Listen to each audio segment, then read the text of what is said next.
नमस्कार। Vision IAS के news today के इस अंक में आप सभी का स्वागत है। इस अंक में हम आपके लिए लेकर आए हैं यूपीएससी परीक्षा की दृष्टि से महत्वपूर्ण कुछ अहम खबरें। इस अंक के साथ मैं हूँ दिव्या सिंह। आइए सबसे पहले बात करते हैं इस अंक की हेडलाइंस के बारे में। औषधियों के अनुसंधान में पशुओं का चिंताजनक रूप से बहुत ज्यादा संख्या में उपयोग किया जा रहा है। उत्तरकाशी टनल हादसे में फंसे श्रमिकों को निकालने के लिए रेड होल माइनिंग विधि का उपयोग किया गया। सुप्रीम कोर्ट ने सर्वे ऑफ इंडिया को मुल्ला पेरियार बांध के पास केरल की मेगा पार्किंग परियोजना का आकलन करने का आदेश दिया। Gender related killings of women and girls यानी फेमिसाइड या फेमिनिसाइड शीर्षक से एक रिपोर्ट जारी की गई। कानूनी सहायता तक पहुंच, ग्लोबल साउथ में न्याय तक पहुंच को मजबूत करना विषय पर पहला क्षेत्रीय सम्मेलन आयोजित किया गया। और वित्तीय क्षेत्र के हितधारकों ने साइबर धोखाधड़ी से निपटने के लिए रणनीतियों पर चर्चा की। और आइए अब खबरों पर विस्तार से चर्चा करते हैं। औषधियों के अनुसंधान में पशुओं का चिंताजनक रूप से बहुत अधिक संख्या में उपयोग किया जा रहा है। नई दवाओं को विकसित करने और अन्य उत्पादों के सुरक्षा संबंधी परीक्षण के लिए व्यापक स्तर पर पशु आधारित प्रयोग किए जा रहे हैं। भारत में पशुओं पर परीक्षण करने के लिए विनियमन है। नई औषधि और नैदानिक परीक्षण नियम 2023 का उद्देश्य है अनुसंधान में जानवरों के उपयोग को रोकना, विशेष रूप से दवाओं के परीक्षण में। ये नई दवाओं की सुरक्षा और प्रभावकारिता का परीक्षण करने के लिए पशुओं को शामिल किए बिना और मानव प्रासंगिक तरीकों के उपयोग को भी अधिकृत करता है। इसमें 3D organised organ on chip जैसे तरीके शामिल हैं। पशु क्रूरता निवारण अधिनियम 1960 पशुओं पर प्रयोगों के संबंध में क्रूरता विहीन विधियों को लागू करने का प्रावधान करता है। दवाओं के परीक्षण में पशुओं के प्रयोग से जुड़े कई नैतिक मुद्दे हैं, जैसे कि दर्द और तनाव महसूस करने की क्षमता। उदाहरण के लिए पशुओं को भोजन, पानी और रहने की उचित स्थिति जैसे आवश्यक संसाधनों से वंचित करने से उन्हें शारीरिक तथा मनोवैज्ञानिक तनाव हो सकता है। साथ ही सर्जरी या प्रयोग जैसी आक्रामक प्रक्रियाएं यदि उचित एनेस्थीसिया और एनाल्जेसिया के साथ न की जाएं तो दर्द का कारण बन सकती हैं। इसके अलावा पशुओं की मनोवैज्ञानिक क्षमताएं होती हैं। कुछ पशु सहानुभूति, आत्मबोध और भाषा जैसे संकेत भी प्रदर्शित करते हैं। इसका कोई सिद्ध लाभ नहीं है। पशुओं पर प्रयोग से मनुष्य को कोई सिद्ध लाभ प्राप्त नहीं हुए हैं। पशुओं पर प्रयोग के लिए नैतिक दिशा निर्देश भी दिए गए हैं, जैसे कि अनुसंधान के दौरान पशुओं पर प्रयोग को शासित करने वाले कानूनों के लिए 4 Rs और ये 4 R हैं। कमी लाना यानी रिड्यूस, प्रक्रिया को परिशुद्ध करना यानी रिफाइनमेंट, पशुओं की जगह अन्य विकल्पों के माध्यम से प्रयोग करना यानी रिप्लेस, और जिम्मेदारी पूर्ण व्यवहार करना यानी रिस्पॉन्सिबिलिटी। और आइए बात करते हैं देश के सबसे चर्चित मुद्दे की, उत्तरकाशी में हुए टनल भूस्खलन और उसके बाद मजदूरों की निकासी के बारे में। उत्तरकाशी टनल हादसे में फंसे श्रमिकों को निकालने के लिए रेड होल माइनिंग विधि का उपयोग किया गया। सिकियारा टनल के ढह चुके हिस्से में 10 से 12 मीटर गहराई तक शेष बचे मलबे में सुरक्षित मार्ग बनाने के लिए क्षैतिज ड्रिलिंग के लिए रेड होल माइनिंग का उपयोग किया गया था। ये टनल उत्तराखंड में 4 धाम मार्ग परियोजना का हिस्सा है। रेड होल माइनिंग में जमीन में संकीर्ण सुरंग बनाई जाती है। ये सुरंगें आमतौर पर इतनी कम चौड़ाई की होती हैं कि केवल एक व्यक्ति ही इसमें प्रवेश कर सकता है। इन सुरंगों को कोयले जैसे खनिजों को निकालने के लिए बनाया जाता है। देश में सबसे ज्यादा रेड होल माइनिंग मेघालय में होती है। इसका कारण ये है कि वहाँ पाए जाने वाले कोयले का संस्तर पतला होता है। एक बार सुरंग खोदे जाने के बाद कोयला निकालने वाले रस्सी या बांस की सीढ़ियों के सहारे सुरंग के अंदर कोयले तक पहुँचते हैं। फिर गेंती, फावड़ा और टोकरियों जैसे साधारण उपकरणों का उपयोग करके मैनुअल तरीके से कोयले को बाहर निकालते हैं। रेड होल माइनिंग पर प्रतिबंध की वर्तमान स्थिति की अगर हम बात करें तो इसमें राष्ट्रीय हरित अधिकरण ने 2014 में रेड होल माइनिंग पर प्रतिबंध लगा दिया था। एनजीटी ने इस विधि को अवैज्ञानिक और श्रमिकों के लिए असुरक्षित बताया था। हालांकि 2019 में सुप्रीम कोर्ट ने कहा था कि अगर इस विधि के माध्यम से कोयले का खनन, खान और खनिज विकास और विनियमन अधिनियम तथा खनिज रियायत नियम 1960 के तहत किया जाता है तो एनजीटी का प्रतिबंध लागू नहीं होता है। हालांकि रेड होल माइनिंग को लेकर कई तरह से चिंताएं प्रकट की जाती हैं। अब क्योंकि ये मुद्दा काफी दिनों तक न्यूज में रहा तो इसकी वजह से ये पेपर के लिए रेलेवेंट हो जाता है। तो इसमें रेड होल माइनिंग जो है इसमें कई चिंताएं भी हैं, जैसे कि मृदा अपरदन। रेड होल्स के जरिए कोयला निकालने से वनस्पति नष्ट होती है और इससे मृदा अपरदन की संभावना बढ़ जाती है। साथ ही इससे जल प्रदूषण भी होता है। खनन क्षेत्रों में जल स्रोत के प्रदूषकों द्वारा दूषित होने तथा इन माइंस से जल का व्यर्थ अपवाह होने की रिपोर्ट की जाती रही है। साथ ही खराब वेंटिलेशन की वजह से रेड होल में कोयला निकालने वालों की मौत के कई मामले दर्ज किए गए। रेड होल माइनिंग में बच्चों से कोयला निकलवाना, इस खतरनाक माइनिंग में बाल श्रमिक का उपयोग एक गंभीर मुद्दा रहा है। और आइए बात करते हैं अगली खबर की। सुप्रीम कोर्ट ने सर्वे ऑफ इंडिया को मुल्ला पेरियार बांध के पास केरल की मेगा पार्किंग परियोजना का आकलन करने का आदेश दिया है। सर्वे ऑफ इंडिया ये निर्धारित करेगा कि क्या मेगा पार्किंग परियोजना पेरियार झील लीज समझौते 1886 के तहत आने वाले क्षेत्र का अतिक्रमण करती है। मुल्ला पेरियार बांध का निर्माण 1887 से 1895 के दौरान किया गया था। इसके स्वामित्व, संचालन और रखरखाव की जिम्मेदारी तमिलनाडु सरकार की थी। ये बांध पेरियार नदी के ऊपरी भाग में स्थित है। पेरियार नदी तमिलनाडु से निकलकर केरल में बहती है। ये बांध पेरियार टाइगर रिजर्व के भीतर अवस्थित है। अब मुल्ला पेरियार बांध के बारे में विवाद ये है कि इस बांध का निर्माण 999 वर्षों की लीज पर किया गया था। ये निर्माण कार्य पेरियार झील लीज समझौते 1886 के बाद शुरू किया गया था। इस समझौते पर त्रावणकोर के महाराजा और ब्रिटिश शासन के दौरान भारत के राज्य सचिव ने हस्ताक्षर किए थे। इससे पहले केरल सरकार ने दावा किया था कि ये बांध असुरक्षित है और नदी के निचले प्रवाह क्षेत्र में रहने वाले लोगों के लिए खतरा है। केरल सरकार ने एक नए बांध के निर्माण पर भी जोर दिया था। वहीं दूसरी ओर तमिलनाडु सरकार इन सभी तथ्यों को अस्वीकार करती है और बांध की संरचनात्मक मजबूती सुनिश्चित करने के बाद इसका उपयोग कर रही है। हालांकि बांध और बांधों की सुरक्षा का काफी महत्व है, क्योंकि बांध किसी देश की समग्र जल सुरक्षा और ऊर्जा आवश्यकताओं की पूर्ति में महत्वपूर्ण भूमिका निभाते हैं। भारत दुनिया में बांधों की संख्या के मामले में तीसरे स्थान पर है। इनमें से कई बांध बहुत ज्यादा पुराने और भूकंपीय रूप से असुरक्षित हैं, इसलिए इनकी सुरक्षा सर्वोपरि हो जाती है। असुरक्षित बांधों की वजह से निचले इलाकों में विनाशकारी बाढ़ और विस्थापन का खतरा पैदा हो जाता है। सर्वे ऑफ इंडिया देश का सर्वेक्षण एवं मानचित्रण संगठन है। इसकी स्थापना 1767 में की गई थी। ये विज्ञान और प्रौद्योगिकी विभाग के अधीन कार्य करता है।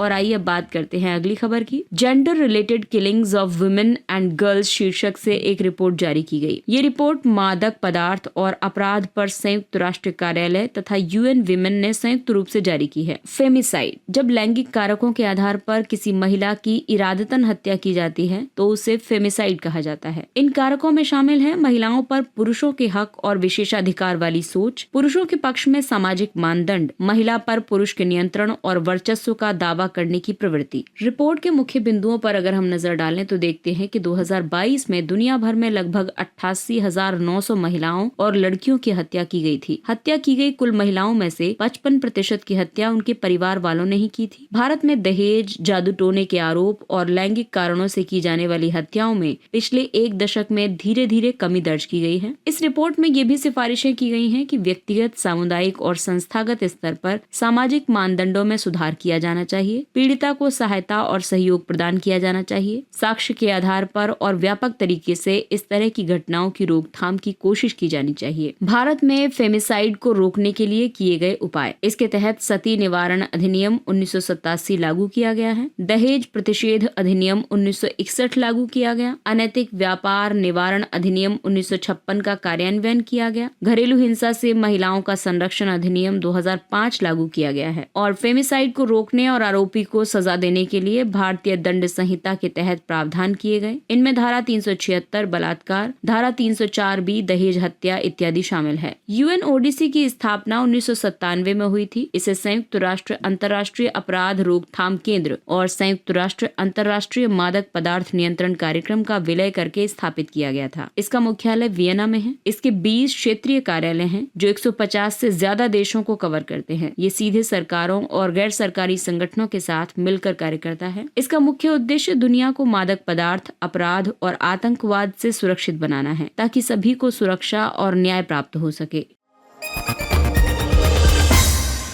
और अगली खबर है कानून के बारे में। कानूनी सहायता तक पहुंच, ग्लोबल साउथ में न्याय तक पहुंच को मजबूत करना, इस विषय पर पहला क्षेत्रीय सम्मेलन आयोजित किया गया। राष्ट्रीय विधिक सेवा प्राधिकरण नालसा ने इंटरनेशनल लीगल फाउंडेशन, संयुक्त राष्ट्र विकास कार्यक्रम और संयुक्त राष्ट्र बाल कोष यानी यूनिसेफ के सहयोग से इस सम्मेलन का आयोजन किया है। इस पहल का उद्देश्य ग्लोबल साउथ में गुणवत्तापूर्ण कानूनी सहायता सेवाएं प्रदान करने में आने वाली समस्याओं का समाधान करना है। मुख्य रूप से एशिया, एशिया, अफ्रीका और लैटिन अमेरिका के विकासशील या अल्प विकसित देशों का जिक्र करने के लिए ग्लोबल साउथ शब्दावली का उपयोग किया जाता है। इस सम्मेलन में न्यायपालिका की भूमिका पर नई दिल्ली सिद्धांतों का उल्लेख किया गया। इन सिद्धांतों में बल दिया गया है कानूनी सहायता के अधिकार का संहिताकरण करने पर, कानूनी सहायता प्रदान करने वाले संस्थानों का वित्त पोषण, ट्रांस जुडिशियल कम्युनिकेशन पर और कानूनी सहायता सेवाओं के प्रावधान पर। कानूनी सहायता का महत्व इसलिए भी है क्योंकि ये निष्पक्ष सुनवाई के अधिकार और रक्षा के अधिकार का एक अनिवार्य घटक है। कानूनी सहायता सुनवाई से पूर्व हिरासत या रिमांड की दर को कम कर सकती है। साथ ही इससे अभियुक्तों के लिए न्याय तक समान पहुंच सुनिश्चित हो सकती है। ये कानून के शासन पर आधारित न्याय प्रणाली के लिए आधार प्रदान करती है। भारत में निःशुल्क कानूनी सहायता की बात करें तो ये विधिक सेवा प्राधिकरण अधिनियम 1987 के तहत व्यक्ति निःशुल्क कानूनी सहायता के लिए पात्र है। अनुसूचित जाति या अनुसूचित जनजाति का सदस्य, तस्करी का पीड़ित व्यक्ति, एक महिला या बालक या मानसिक रूप से बीमार या दिव्यांग व्यक्ति या आपदा या हिंसा का पीड़ित व्यक्ति। इसके अलावा वो व्यक्ति जिसकी वार्षिक आय उसके राज्य द्वारा निर्धारित स्तर से कम है। सुप्रीम कोर्ट के मामले में ये राशि 5 लाख रुपए है। वहीं 2 लाख रुपए से कम वार्षिक आय वाले ट्रांसजेंडर भी इसमें शामिल हैं। राष्ट्रीय विधिक सेवा प्राधिकरण की अगर हम बात करें तो इसका गठन विधिक सेवा प्राधिकरण अधिनियम 1987 के तहत किया गया था। नालसा का काम है समाज के कमजोर वर्गों को निःशुल्क कानूनी सेवाएं प्रदान करना, विवादों के सौहार्दपूर्ण समाधान के लिए लोक अदालतों का आयोजन करना। भारत के मुख्य न्यायाधीश इसके संरक्षक के रूप में काम करते हैं। इसके अलावा उच्चतम न्यायालय के वरिष्ठ न्यायाधीश इस प्राधिकरण के कार्यकारी अध्यक्ष के रूप में कार्य करते हैं। इस अधिनियम के तहत प्रत्येक राज्य और जिले में राज्य विधिक सेवा प्राधिकरण और जिला विधिक सेवा प्राधिकरण के गठन का प्रावधान किया गया है। और आइए अब बात करते हैं अगली खबर की। अगली खबर साइबर अपराध से जुड़ी हुई है। वित्तीय क्षेत्र के हितधारकों ने साइबर धोखाधड़ी से निपटने के लिए रणनीतियों पर चर्चा की। ये चर्चा डिजिटल भुगतान से संबंधित धोखाधड़ी के बढ़ते मामलों को देखते हुए आयोजित की गई थी। डिजिटल इंटेलिजेंस प्लेटफॉर्म्स पर ऐसे 70 लाख मोबाइल कनेक्शंस की रिपोर्ट की गई जो साइबर अपराध में इस्तेमाल किए गए थे। डिजिटल लेन देन से संबंधित साइबर खतरों की बात करें तो इसमें मनी म्यूल की समस्या है। इसके तहत साइबर अपराधी ईमेल आदि के जरिए ग्राहकों से संपर्क करते हैं और उन्हें आकर्षक कमीशन का लोभ देकर अपने बैंक खातों में अवैध स्रोतों से प्राप्त धन को स्वीकार करने के लिए राजी कर लेते हैं। दूसरा है सिम स्वैप स्कैम। इसके तहत साइबर अपराधी फर्जीवाड़े से लोगों की सारी व्यक्तिगत जानकारी प्राप्त करके डुप्लीकेट सिम प्राप्त कर लेते हैं। फिर इस डुप्लीकेट सिम पर ओटीपी प्राप्त करके अपने खाते में फंड ट्रांसफर कर लेते हैं। तीसरा है फिशिंग। ये एक ऐसी तकनीक है जिसमें किसी व्यक्ति को ईमेल या मैसेज के माध्यम से मैलवेयर लिंक भेजा जाता है। लिंक पर क्लिक करते ही मैलवेयर के शिकार व्यक्ति की सारी निजी जानकारी चुरा ली जाती है। इन जानकारियों का इस्तेमाल करके क्रेडिट या debit card number, CVV number आदि प्राप्त किए जा सकते हैं। इसके अलावा इम्पर्सोनेशन और पहचान की चोरी। इसके तहत साइबर हमलावर सोशल मीडिया जैसे प्लेटफॉर्म से किसी यूजर के बारे में जानकारी प्राप्त करके स्वयं को उस यूजर के रूप में पेश करके फर्जीवाड़ा करता है। वित्तीय क्षेत्र में साइबर धोखाधड़ी से निपटने में कई चुनौतियां हैं, जैसे कि धोखाधड़ी करके प्राप्त धन की रियल टाइम ट्रैकिंग करने और फंड ट्रांसफर को रोकने के लिए पुलिस, बैंकों तथा वित्तीय संस्थाओं के बीच समन्वय की कमी, वित्तीय संस्थानों में साइबर सुरक्षा के लिए पेशेवर कर्मियों की कमी, संवेदनशील डेटा तक पहुंच रखने वाले कर्मचारी गलती से डेटा को सार्वजनिक कर सकते हैं। इस डेटा का साइबर अपराधी दुरुपयोग कर सकते हैं और इसीलिए साइबर अपराध से निपटने के लिए कुछ मुख्य रणनीतियां हैं, जैसे कि डिजिटल लैंडिंग वर्किंग ग्रुप की सिफारिशों को लागू करना चाहिए। इनमें डिजिटल इंडिया ट्रस्ट एजेंसी डिजिटा की स्थापना भी शामिल है। इसके अलावा अविनियमित ऋण गतिविधियों पर प्रतिबंध अधिनियम नाम से एक नया कानून बनाना चाहिए। बैंकों द्वारा ऑनलाइन वित्तीय धोखाधड़ी पर जारी अलर्ट पर त्वरित कदम उठाने में लगने वाले समय को कम किया जाना चाहिए। साइबर धोखाधड़ी से निपटने के लिए किए गए अलग अलग उपायों की अगर हम बात करें तो इसमें केंद्रीय गृह मंत्रालय के अंतर्गत भारतीय साइबर अपराध समन्वय केंद्र की स्थापना की गई थी। National cyber crime reporting portal launch किया गया है। नागरिक वित्तीय साइबर धोखाधड़ी रिपोर्टिंग और प्रबंधन प्रणाली लागू की गई है। इसके अलावा भारतीय राष्ट्रीय भुगतान निगम ने यूपीआई विवाद निवारण तंत्र का गठन किया है। और आइए बात करते हैं कुछ अन्य महत्वपूर्ण सुर्खियों की। यार्ड 12,706 इम्फाल। रक्षा मंत्रालय ने यार्ड 12,706 इम्फाल युद्धपोत के क्रेस्ट का अनावरण किया। इम्फाल प्रोजेक्ट 15B के तहत बनाए जा रहे 4 स्टील्थ गाइडेड मिसाइल विध्वंसकों में से तीसरा है। ये एक शक्तिशाली और बहुउपयोगी प्लेटफॉर्म है। ये सतह से हवा में मार करने वाली मिसाइलों, पोतरोधी मिसाइलों और टॉर्पीडो सहित अत्याधुनिक हथियारों और सेंसरों से लैस है। इसे भारतीय नौसेना के युद्धपोत डिजाइन ब्यूरो ने डिजाइन किया है। इसका निर्माण Mazagon dock ship builders limited MDL ने किया है। प्रोजेक्ट 15B पिछले दशक में नौसेना में शामिल किए गए कोलकाता श्रेणी के विध्वंसकों प्रोजेक्ट 15A का अनुवर्ती है। INS विशाखापत्तनम प्रोजेक्ट 15B का पहला पोत था। इस पोत को 2021 में भारतीय नौसेना में शामिल किया गया था। हिंद महासागर टूना आयोग IOTC एक अंतर सरकारी संगठन है। ये हिंद महासागर में टूना मछली और टूना जैसी अन्य प्रजातियों के प्रबंधन के लिए उत्तरदायी है। इस आयोग का उद्देश्य फिश स्टॉक का संरक्षण करना, इसका समुचित दोहन करना तथा मात्स्यिकी के संधारणीय विकास को प्रोत्साहित करना है। इसकी स्थापना 1993 में खाद्य एवं कृषि संगठन के फ्रेमवर्क के अंतर्गत IOTC की स्थापना के लिए समझौता के तहत की गई थी। ये समझौता 1996 में लागू हुआ था। इसके मुख्य कार्य और जवाबदेही संयुक्त राष्ट्र समुद्री कानून अभिसमय पर आधारित है। IOTC का मुख्यालय विक्टोरिया सेशेल्स में है। भारत भी इसका एक सदस्य है। अगला टॉपिक है ट्राइटोनल। इजराइल पर यह आरोप लगाया गया है कि उसने गाजा में MK-84 बमों का इस्तेमाल किया है। इन बमों में आमतौर पर ट्राइटोनल भरा होता है। ट्राइटोनल में 1/4 एल्यूमिनियम और 3/4 ट्राइनाइट्रोटोल्यून का मिश्रण होता है। ये विशेष तौर पर गर्मी के संपर्क में आने पर खतरनाक विस्फोटक बन जाता है। विस्फोटक होने की वजह से ट्राइटोनल को विमान या रेलवे से ले जाने पर प्रतिबंध है।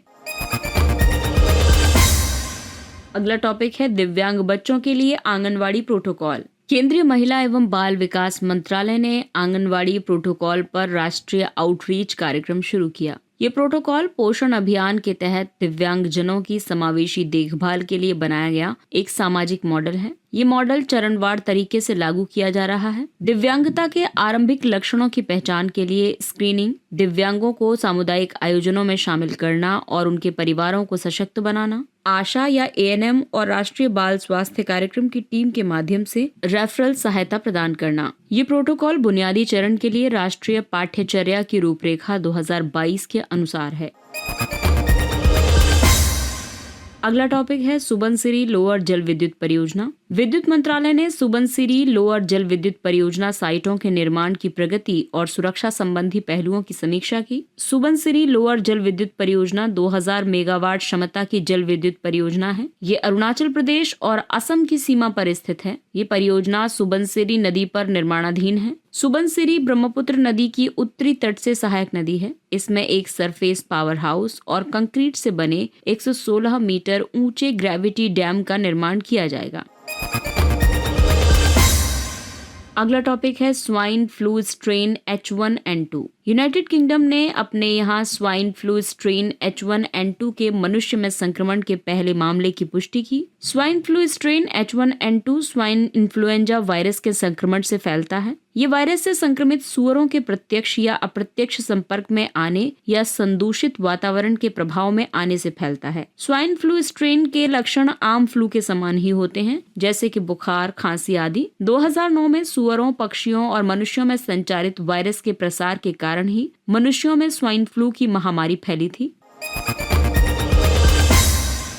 अगला टॉपिक है शेटीहल्ली वन्यजीव अभयारण्य। हाल ही में राष्ट्रीय हरित अधिकरण यानी नेशनल ग्रीन ट्रिब्यूनल ने कर्नाटक सरकार से शेटीहल्ली वन्यजीव अभयारण्य के लिए पर्यावरण संवेदनशील क्षेत्र ESZ की अधिसूचना जारी करने में आ रही समस्याओं का समाधान करने का आदेश दिया है। इको सेंसिटिव जोन किसी संरक्षित क्षेत्र के चारों ओर एक बफर क्षेत्र होता है। संरक्षित क्षेत्र पर मानव जनित प्रभावों को कम करने और आसपास के पर्यावरण की रक्षा के लिए कुछ प्रकार की गतिविधियों को प्रतिबंधित किया जाता है। शेटीहल्ली वन्यजीव अभयारण्य कर्नाटक के शिमोगा जिले में अवस्थित है। इसे 1974 में वन्यजीव अभयारण्य घोषित किया गया था। शेटीहल्ली वन्यजीव अभयारण्य की मुख्य नदियां हैं तुंगा और कुमुदवती नदी। इस अभयारण्य में सांभर, भारतीय गौर, बाघ, हाथी और स्लॉथ बियर जैसे जीव जंतु पाए जाते हैं। मंडागड्डे प्राकृतिक पक्षी अभयारण्य भी इसी अभयारण्य का हिस्सा है।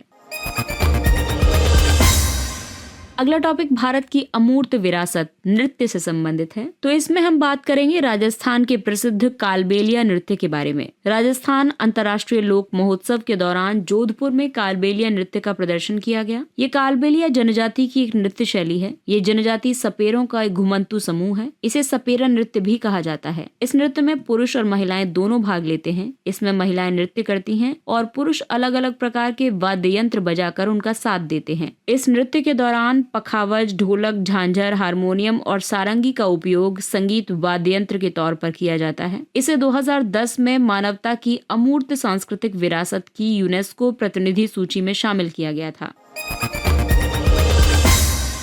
और आइए अब बात करते हैं सुर्खियों में रहे स्थल के बारे में। Malaysia, Kuala Lumpur. मलेशिया ने 1 दिसंबर से 30 दिनों की अवधि के लिए भारतीयों को वीजा मुक्त प्रवेश की अनुमति दी है। मलेशिया के उत्तर में थाईलैंड और ब्रुनेई, दक्षिण में सिंगापुर तथा दक्षिण पश्चिम में इंडोनेशिया है। मलेशिया में 2 गैर सन्निहित क्षेत्र हैं। प्रायद्वीपीय मलेशिया, इसे पश्चिमी मलेशिया भी कह सकते हैं। पूर्व में ये दक्षिण चीन सागर की सीमा से लगे मलय प्रायद्वीप में स्थित है। वहीं मलेशिया तिमोर, जो कि पूर्वी मलेशिया के नाम से जाना जाता है, ये बोर्नियो द्वीप पर स्थित है। इसकी सीमा उत्तर पश्चिम में दक्षिण चीन सागर, उत्तर पूर्व में सुलू सागर और दक्षिण पूर्व में सेलेब सागर से लगती है। मलेशिया की प्रमुख नदियां हैं पहांग, सारावाक, राजंग और किनाबटांगन। मलेशिया का उच्चतम बिंदु है माउंट किनाबालू, जो कि 4100 मीटर ऊंचा है।